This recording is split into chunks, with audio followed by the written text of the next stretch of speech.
Mais ces problèmes-là n'ont pas été abordés, sauf que c'est un discours d'autosatisfaction. Quand vous parlez de préoccupations du moment, vous parlez de quoi? Mais je vais vous les citer. C'est-à-dire qu'il a fait une autosatisfaction.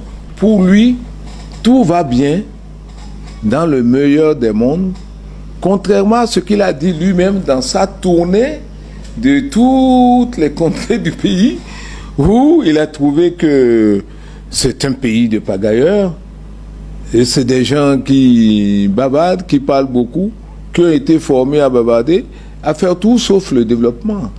Mais quand il fait son discours devant le Parlement sur l'étoile de la nation, on se demande si c'est la même personne qui a fait les tournées et qui a fait les diagnostics. Qui l'a fait, lui? À quelques semaines, quelques jours d'intervalle. C'est deux personnalités différentes. Est-ce que ce n'était pas parce qu'il avait déjà abordé ces points-là au cours de sa tournée qu'il n'a plus jugé utile de revenir sur... Non, il ne parle pas à la même audience. Il parle à ceux qui sont chargés de voter les lois, de faire les lois. Mais il doit avoir une relation entre ce qu'il a dit dans les différentes contrées et ce qu'il dit devant le Parlement pour permettre de prendre les mesures idoines. On dirait que c'est des improvisations. Ce qu'il dit dans toutes les contrées que nous avons tous entendu, qui était l'objet de nos préoccupations et de nos critiques, il arrive devant ceux qui font la loi. Il est satisfait de tout ce qu'il a fait. Alors, je vais vous dire, maintenant pour aborder concrètement, c'est bizarre dans ce pays où tout le monde a faim, où les gens n'ont pas de moyens, où les pauvres sont de plus en plus nombreux, où ceux qui en ont un peu sont harcelés par ceux qui n'en ont pas du tout. Nous sommes sous pression. Tous les jours, on suppose que certains en ont un peu, on est harcelé, on est sous pression. Mais notre président ne parle pas de ça. Pour lui, nous sommes riches, nous sommes devenus un pays émergent, nous ne sommes plus parmi les pays pauvres. Mais c'est pas un discours sur l'état de la nation qui va régler le problème de la mais non, sociale au Bénin. il parle aux parlementaires. Si les parlementaires pensent que le pays est devenu subitement riche, comment peuvent-ils prendre des mesures pour faire en sorte que les pauvres mangent un peu? Il parle aux parlementaires. Mais je vous ai pris le problème de la paupérisation générale qui est connu. On dirait que notre président n'est pas au courant que tout le monde est de plus en plus pauvre, que ceux qui en avaient un peu deviennent pauvres aussi parce que les pauvres les sollicitent, les tirent à Dieu et à... On nous tire dans tous les sens. Et il le sait, et il doit le savoir. Et il n'en parle pas pour que les parlementaires prennent des mesures. Mais je vous ai pris cet exemple. Mais l'actualité politique aujourd'hui chez nous, même, est dominée par quoi? Par des problèmes existentialistes. Nous sommes à la veille d'une élection cruciale, où le pays est divisé, où on ne sait pas ce qui va se passer demain, où ses principaux soutiens, ou ceux qui bénéficient de ses œuvres, sont montés au créneau pour le défendre en criant haut et fort et en insultant les opposants. Mais ces problèmes-là, les gens volent à son secours, mais lui-même, il n'en parle pas. Pour lui, tout va bien. Mais on est dans quel pays? C'est inquiétant. Il a fait le discours le plus important de l'année et n'a abordé aucun des problèmes importants. Tout le monde est resté sur sa faim. Tout va bien, mais le discours, il donne l'impression que le discours lui-même n'est pas utile. Puisque tout va bien dans le pays, il est autosatisfait de tout ce qu'il a fait. Dans d'autres pays, on recense les insuffisances et on fait des projets, des voies, des moyens pour le corriger. Si tout va bien, mais il ne sera pas candidat alors, puisqu'on a déjà atteint l'émergence, il a déjà tout accompli. Tout va bien, il y a des choses qu'il doit poursuivre alors que c'est critiqué. Alors que lui-même, il a critiqué ces mêmes mesures. Aujourd'hui, il se satisfait de l'asphaltage. Que lui-même, il a critiqué en disant que son prédécesseur a fait des projets pour faire seulement des routes et que le pays ne mangera pas les routes. Et c'est ce qu'il présente lui-même comme son plus grand succès. Vous ne voyez pas l'antinomie fondamentale?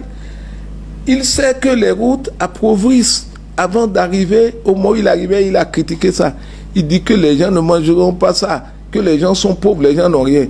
Et c'est ça qu'il présente à la fin de son mandat comme son plus grand succès. De grâce, le pays fait pitié.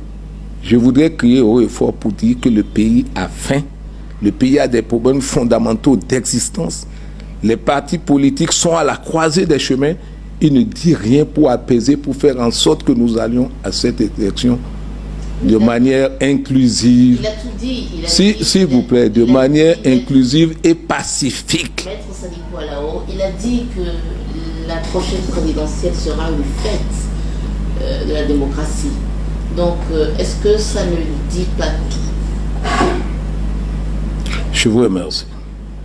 Entre le dire et le faire, il y a une très grande différence. Nous sommes loin de la fête. Aujourd'hui, les problèmes qui se posent, personne, en tout cas pour ceux qui ne sont pas ces griots, personne n'est d'accord sur les modalités de cette élection. Et on a du mal à savoir si ces élections auront bien lieu. On a des problèmes très sérieux, son mandat finit le 5. Il y a plein de gens qui contestent qu'il puisse encore être au pouvoir après le 5. C'est des problèmes fondamentaux qui doivent nous amener à discuter et à nous mettre ensemble pour que notre pays ne connaisse pas le vide juridique ou pour qu'on ne tire pas à balles réelles sur des gens. Sur la prolongation du mandat, ils ont dit que c'est une conséquence liée à une organisation plus performante des élections. Mais écoutez, chère madame, oui, nous sommes en face d'un problème constitutionnel. La Constitution donne un mandat à un président de la République. Le président de la République prête serment pour 5 ans. Et sur la date de la fin de son mandat, pensez-vous que des aménagements constitutionnels peuvent remédier à ce que la Constitution a fait et au serment qui a été prêté sur lequel il peut être rendu comptable pour parjure? Non, la nouvelle Constitution ne peut pas modifier la durée du mandat sur lequel le président a prêté serment. C'est un problème institutionnel. Le président de la République cesse d'avoir quelque pouvoir que ce soit à partir du 5. Ce qu'ils ont mis dans la Constitution et les justifications qui ont été données pour 2026 ne peut pas justifier qu'une assemblée illégitime prolonge le mandat du président de la République. C'est un faux débat, ils ont été mal conseillés et ce problème-là, le président doit mettre tout le monde ensemble pour éviter ces écueils au Bénin. Ces problèmes sont tellement sérieux que je suis surpris que le président s'adresse au Parlement et qu'il ne s'adresse pas à ce problème fondamental qui peut nous coûter très cher. Mais Maître Sadiko Alao, oui, depuis que ces arrangements ont été faits,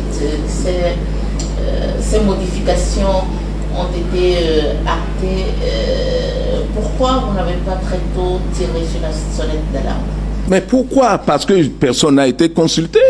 Ils ont fait ça clandestinement avec une assemblée qui n'était pas légitime. Pourquoi voulez-vous, ceux qui ont essayé d'attirer l'attention sur les problèmes des législatives du 1er mai, vous savez comment ça s'est terminé? Vous savez combien sont morts? Ceux qui, dans d'autres contrées, ont tenté de soulever cette couverture qui est très importante, vous savez ce qui leur est arrivé. Mais il faut retenir, le président a été très mal conseillé sur ce point précis.